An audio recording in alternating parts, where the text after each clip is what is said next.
Good morning and welcome back to another day of living in a new house. You join me outside because there is a bit of sunshine for the first time in many days, and I thought given it's early I'd get a few rays in, so yeah, it's lovely. It is getting me tempted to start doing some work in the garden because there's plenty of projects out here we want to be getting on with, but we have enough to be getting on with inside of the house already, so we will try and resist the urge to come outside and collect some more sunshine, and we will be continuing work in the house. It's been quite a few days since we last actually recorded anything anyway. There's a lot of fluid things going on at the moment. But Elizabeth has been doing some work in the background. And I believe she's recorded some clips in terms of doing some more prep work in that front bedroom, getting ready to do plastering mark 9764. So we will roll a few clips of that now. So I'm super confused. So this is our paint. Okay, paint. This is like a wallpaper. It's the same wall. I don't get it. So part of the wall has wallpaper and then part of it is just paint. I don't get it. Okay, and we're done. Got majority of it off. I did find that the original plaster isn't completely stuck. Like this is moving inwards. Obviously there's a crack there, but like this is moving inwards too, so we might need to take this part out and fill it.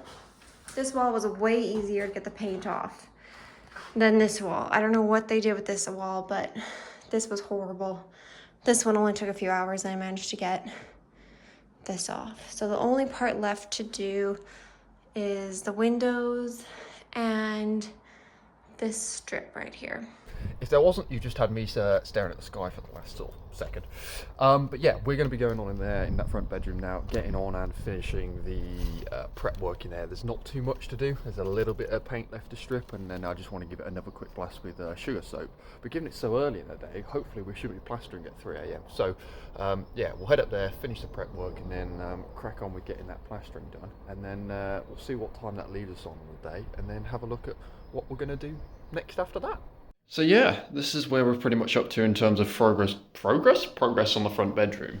I think the first thing we're going to tackle is this patch, which Elizabeth's identified here, which you can see is just cracked and rubbish and everything else. So we're going to dig all of that out and hopefully not end up stripping the whole wall back.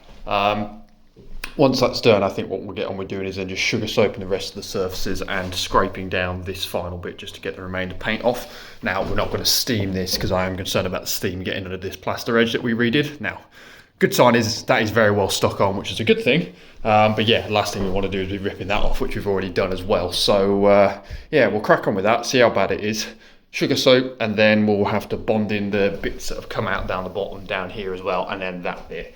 And then that should put us in good stead then to get on with doing proper plastering. Now, there is a couple of other patches we kind of need to have a look at. So this corner here, almost like the plasterboard isn't in that corner for some reason, where this plaster's chipped away, so we're probably going to have to do a little bit of work around there. And then there's a few cracks and bits along here that we're probably going to have to scrim tape up just to make sure we're prepped and ready to go. But I think the main thing is let's get on with hacking that wall out, just so we know how bad that kind of damage is.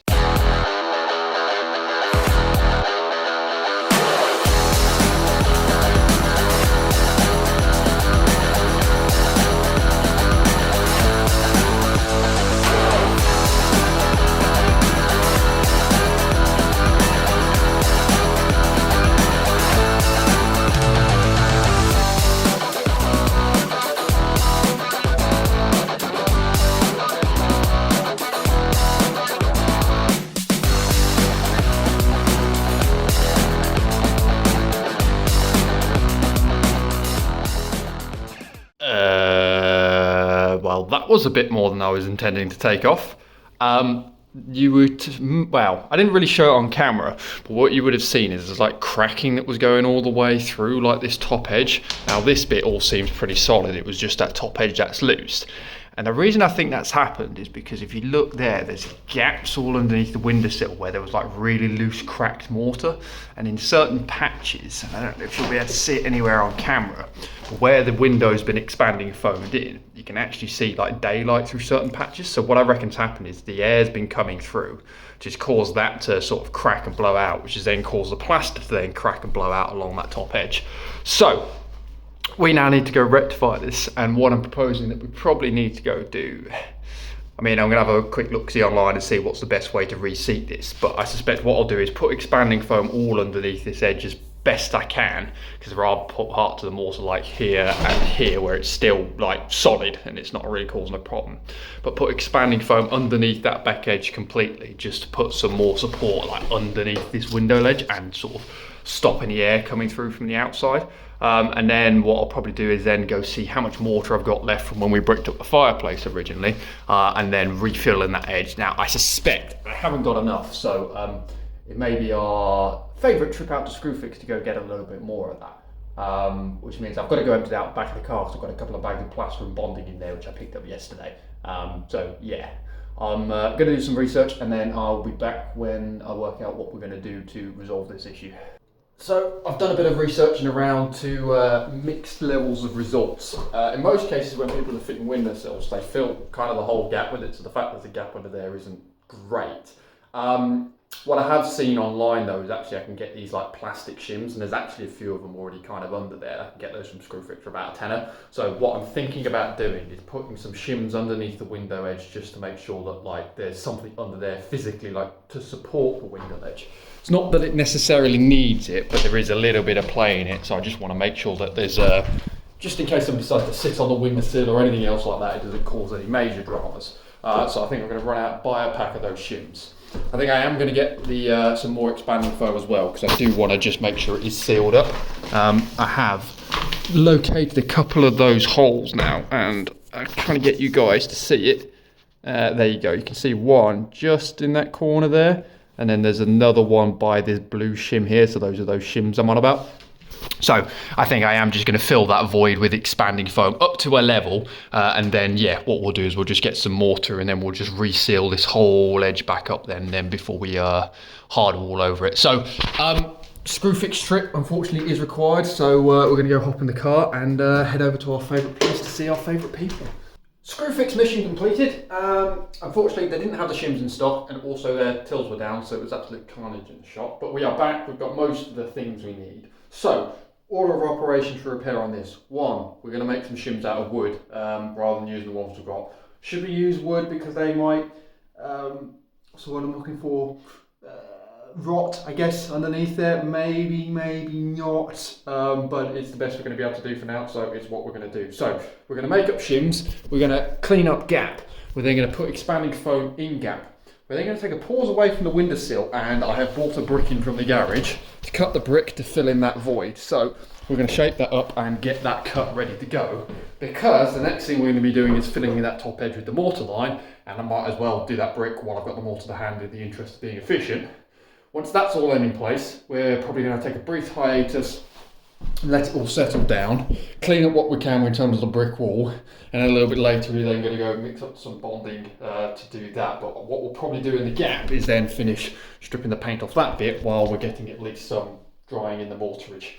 Sounds like a plan, sounds like a lot of jobs, so I'm just going to get on with them.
Right, mid-time lapse progress update. So I'd intended to try and get this step off and take this board out to give myself a bit more access room there. it's nailed into this joist and it fully doesn't want to move. It's underneath this pillar. I've decided that's a terrible idea. So we're going to have to just build it up a little bit more with mortar. And that's probably why I didn't put a brick in there in the first place. But we have been out. We have cut the brick to size now, which will slide neatly into that gap. So when we come to do that, we'll be able to build the mortar up and try and get it in there. That's not going to be a fun job because access is limited, but should at least get that void filled. What I've also just done off camera while my phone was charging, because it was nearly dead, is I've done a rough clean up of the working space. I've cut off the excess expanding foam now, so you'll see now I've completely filled that void underneath. You'll see the shims that I've now put in place just to hold that up, and pleased to report that there is no longer any wheel in the windowsill. So what we're going to do now is mix up some of the leftover mortar I had from doing the fireplace. I did go buy another bag just in case. And then, yeah, we're just going to go through and refill this whole top edge just so it's all completely filled and secured. Fill in some of the bigger voids like that one over there where that brick's kind of disintegrated a bit. Then we'll move on and get that brick in. And then at least we're at the stage where that's all patched in. And I don't know how long to leave it to wait before I do the hardwall. But yeah, we'll leave that a little bit of time, find another job to do while we're letting that dry for a bit. Yeah, and then we'll get the hardwall on it as well. So that's the time-lapse update. Now it's time to go back into the time-lapse.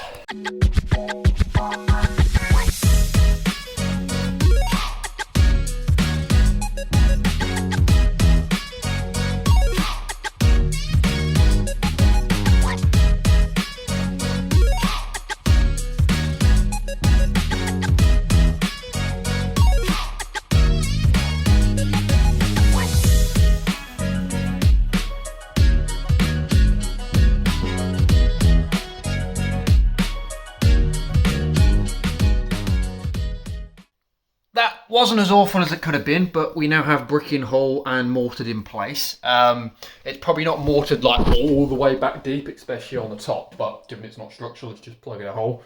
Fills the void, so that's good. No more drafts coming through there. This was a bit more of a faff and pain in the arse because, as you can see, gravity was having its effect on the mortar that was going in, but we've managed to go through and fill up most of the void, or pretty much all the void along this top edge now. So we're just going to let that sort of set off for a minute and dry out, because what I don't want to do is put the bonding onto it, because I think I don't want to trap that much moisture in the wall. So we're going to let that dry out for a minute, and then I'll come back and obviously clean up all the rough edges, same as I did with the brickwork, just so it's done from there. In the background, Elizabeth's doing some scraping on this wall, so she's managed to do the most of it apart from the high bit, so I'll come back and finish that in a minute.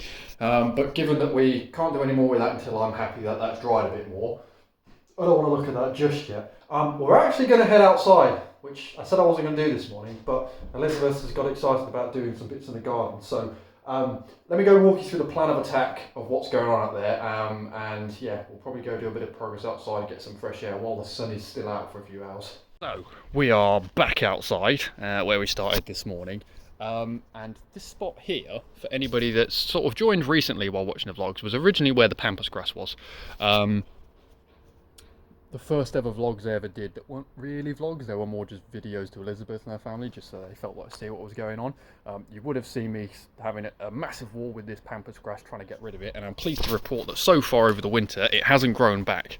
Now, we want to do a bit of vegetable growing over the course of this year, but obviously there's a load of work in the house and we're not at the stage we're ready to do a load of effort outside to try and get like planters or anything else in this area, but we're keen to try and get something going. So I have nominated this area as a potential for just digging up, I guess, putting some compost in the ground, putting some fertiliser in the ground, and putting a couple of vegetable patches here to grow things like potatoes, carrots, that kind of stuff. So keen to have a go at doing that. It is February. We should have done the ground prep a couple of months ago, but we can hopefully start now and do it and just see how we get on. So plan of attack with this area at the moment is we're going to rake up all like the slate and this old gravel that's underneath it, get it all bagged out because we might clean it up and reuse that. And then what we'll probably do is square this area off and make a bit of a sort of 4-part grid, I guess, with a bit of a walkway down the middle, a bit of a walkway across that way and that way, just to get a sort of a various bits where we can just grow some bits along the way. Now it's quite a big area, so whether we need all of it I don't know, but I suspect as the summer goes on and the sun starts coming out a bit more, green figures will come out and we'll end up planting more and more and more. And my sister, if you are watching this vlog by the way, so last year she started doing some vegetable growing in her garden, got way too carried away with it and was trying to give away all her seedlings and saplings and everything. So there may be a bit of spare room here if we don't get too carried away. What we'll also probably do is, so this old fence here is not actually part of the fence line, it's literally just leaning up and there's a load of other bits behind it. So we'll probably get rid of this at some point as well, because it's not actually doing anything, it's literally just leaning up against here. And then we'll get all this flattened and leveled down. Now there's a ton of work to be done, removing brambles, getting that leveled down to there, digging this mound out on the root for the pampas grass, and then I'm hoping we can reuse some of these edge stones that we originally had over here and we started using for the fire pit and get those put in there. So this should be a zero budget project, so something we can just get on with the exception of buying some compost and buying some seeds, and hopefully we don't get too carried away with it, put it that way. But we'll probably jump into a bit of a time-lapse mode because I'm going to come out here and give it a bit of a hand raking the gravel because it's hard work, and then yeah, we'll see how far we get before the sun goes down.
It is starting to get a bit cold and damp now, so we're going to finish there for at least the garden section anyway.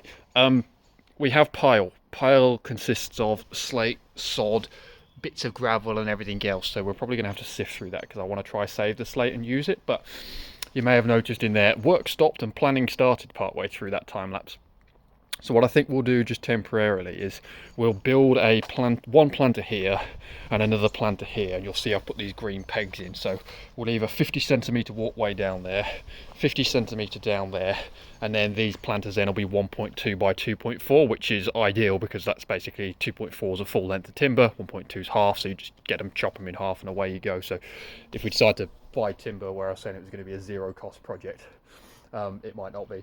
We'll see how we get on. Now, we could do some bits down the back there as well if we really wanted to, but I think for the amount of time we've got and obviously needed to focus on the house, I think we'll just leave that kind of section there and maybe put some of the slate over there, or just, I don't know, we could build a potting shed or something there in the future, but we'll do that later. But yeah, there is a bit of a plan for at least getting 1-2 fairly large planters in the garden, which means we might be able to actually grow some vegetables. So we're going to head back in the house, get on with some, well, I've got to cook dinner, and then we'll get on with some more work in that front bedroom.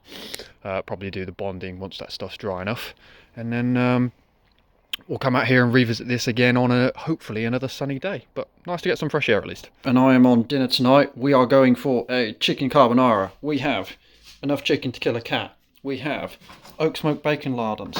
We have carbonara sauce, and we have gluten-free spaghetti. Let's go. Dash of oil.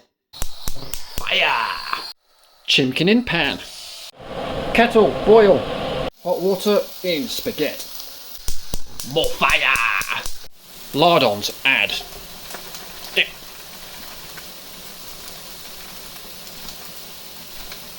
Get in there. Go, yeah. That'll do. Carbonara sauce, add. Find a disaster while draining the spaghetti.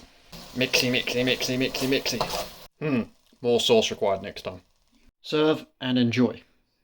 So apparently that chicken carbonara was so good we got food comatose and fell asleep on the sofa and did no more work. So it is a friendly editing, Ryan, here to outro the vlog. I've tried to re-record this about 4 times because I keep recording on the wrong camera and messing it up. So hopefully this one works. But anyway, yeah, it was a good day of progress. Lots of small jobs done in terms of filling the gaps, getting mortar and expanding foam behind Sting, and then a good level of destruction in the garden. Certainly nice to get some sunshine, certainly nice to get some vitamin D on the skin, was definitely feeling happier that day. But anyway, we're going to park it there for today, so that just leaves to say thank you very much for watching, happy hunting, and we'll catch you all in tomorrow's vlog.